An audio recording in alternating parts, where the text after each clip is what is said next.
What's going on YouTube? Welcome back to Soulvice. Thanks for joining me once again. I hope you're all doing well out there. Today we're taking a look at the Adidas Yeezy Boost 350 V2 in the Ash Blue colorway.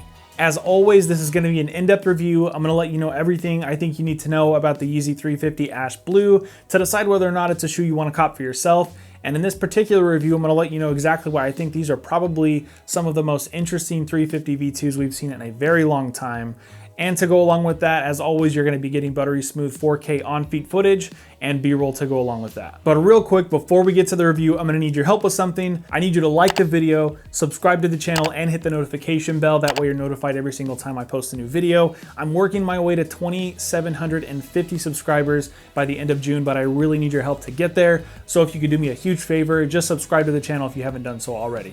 All right, with all that out of the way, let's go ahead and get into the review. The Yeezy 350 Ash Blue released back on February 27th for $220 US on the Adidas Confirmed app. It's been quite a few months since I reviewed a Yeezy or a Yeezy 350, so I wanted to make sure that I tried out for these, and thankfully the Confirmed app came through and I got a pair right here. These did release alongside the Ash Stone colorway, which is more like a gray and kind of like a salmon color. I do like those, but I think these are the best that came out of the two. And I want to say the Ash Stone was like a Europe exclusive or something like that, because I didn't see anywhere for me to try for the Ash Stone. But this is actually my favorite colorway of the two anyway. I think that this is a really nice combination of blues and grays, of course with this nice orange hit on the side, which we're going to get to in just a moment. Now when it comes to materials on these are pretty much business as usual when it comes to Yeezy 350 V2s. So you've got a full prime knit upper here. It's the same prime knit pattern that they've been using since, I want to say, either the static or maybe the clay colorway. I don't really remember. It's been so long since they switched up the prime knit pattern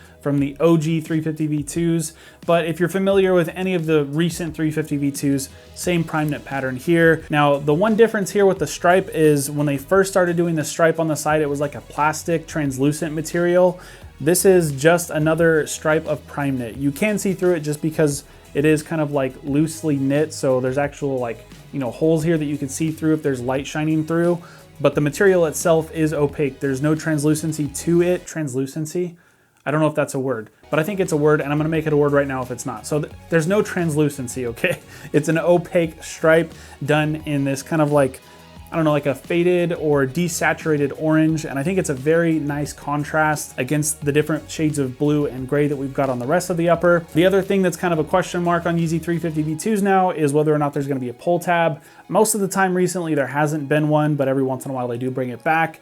I like the pull tab. I think these would have looked cool with a pull tab on them, but it's not a huge deal, just something I thought was worth mentioning. And then the center stitch here is the kind of like flush style, like tightly stitched center stitch. There's been 3 different types of center stitch kind of throughout the 350 V2 lifeline.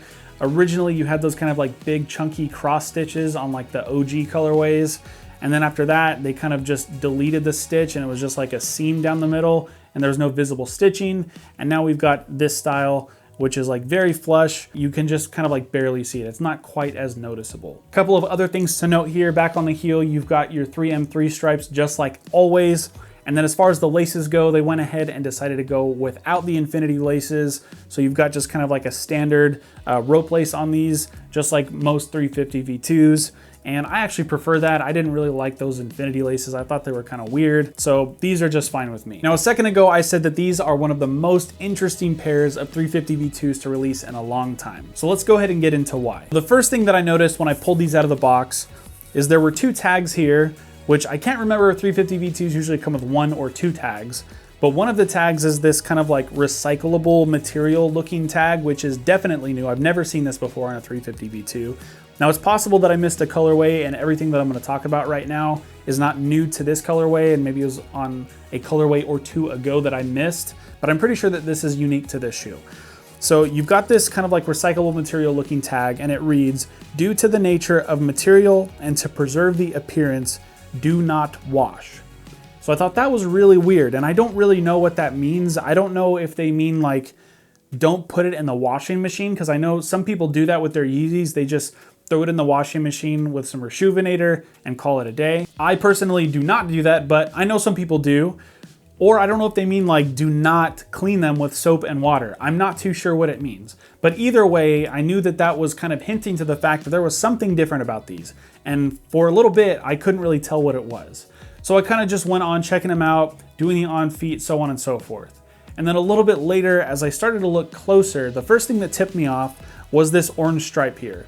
As I mentioned earlier, that this is typically kind of like a translucent plastic thread in the stripe here, so it's see-through and it kind of like, I don't know, it just looks like plastic, it feels like plastic. It's not prime knit, whatever it is. But this is prime knit, but I did notice that it still had kind of like a rough feel to it, at least on the outside. On the back side of it, it just feels like prime knit.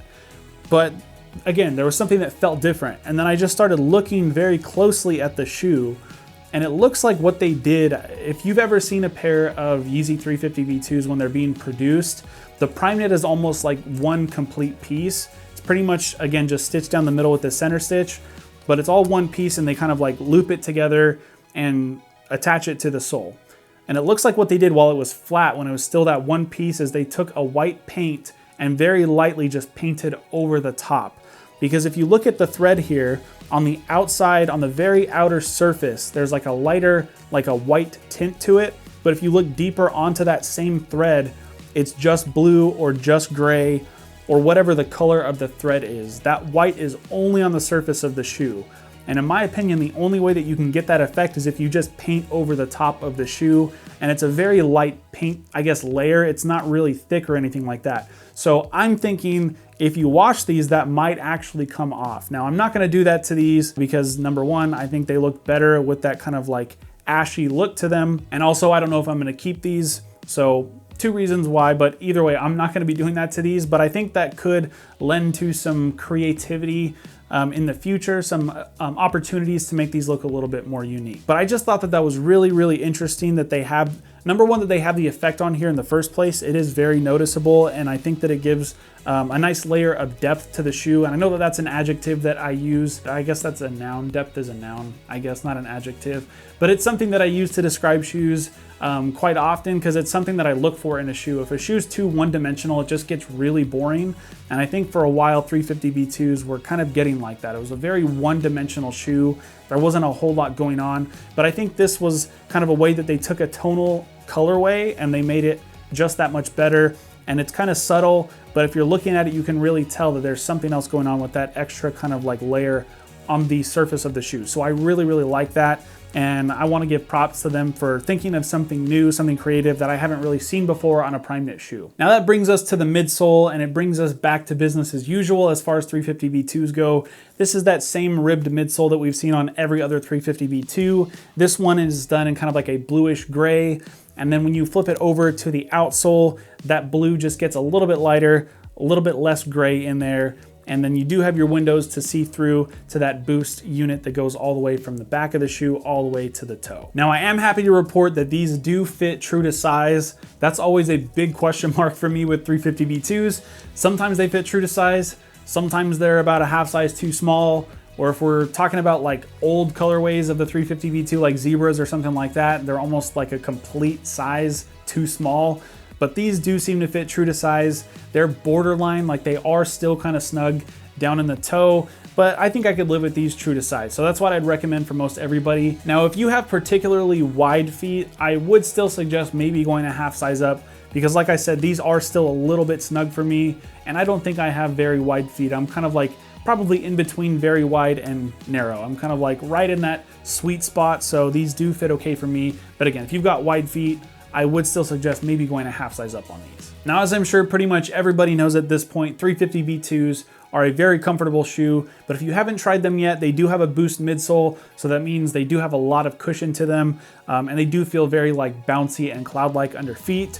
Not necessarily as nice as an Ultra Boost, but still a very comfortable sneaker. Now, if I had to give these a rating, I'd probably give them like a 7.5 or like a 7.8 out of 10. They are a really nice Yeezy 350 V2. Usually these days I'm like at a 5 or a 6 on 350 V2s. It's a shoe that we've seen so many freaking times at this point, and a lot of times the colorways are way too similar. And let's be honest, this colorway is still pretty similar to some other colorways that we've seen. But again, with all of the cool things that they did to the outer layer of this shoe, I do want to give them props for that, and I do think that that adds to the appeal of this shoe. And the colorway itself is really nice. The blue and the orange, I think it goes great together. And I think the 350 V2 in general is still a nice sneaker. So again, 7.5, 7.8, somewhere in that neighborhood. Let me know down in the comments what you would rate these and if you plan on picking these up for yourself. By the way, if you haven't yet and you do want to pick them up, I'm gonna leave some links down in the description where you can pick them up. They're not going for too much over retail. I think probably like $50 to $80 over retail right now. Nothing crazy. So if you want them, they're available. All right, guys, like the video, subscribe to the channel, hit the notification bell, and I'll see you guys in the next video. Later.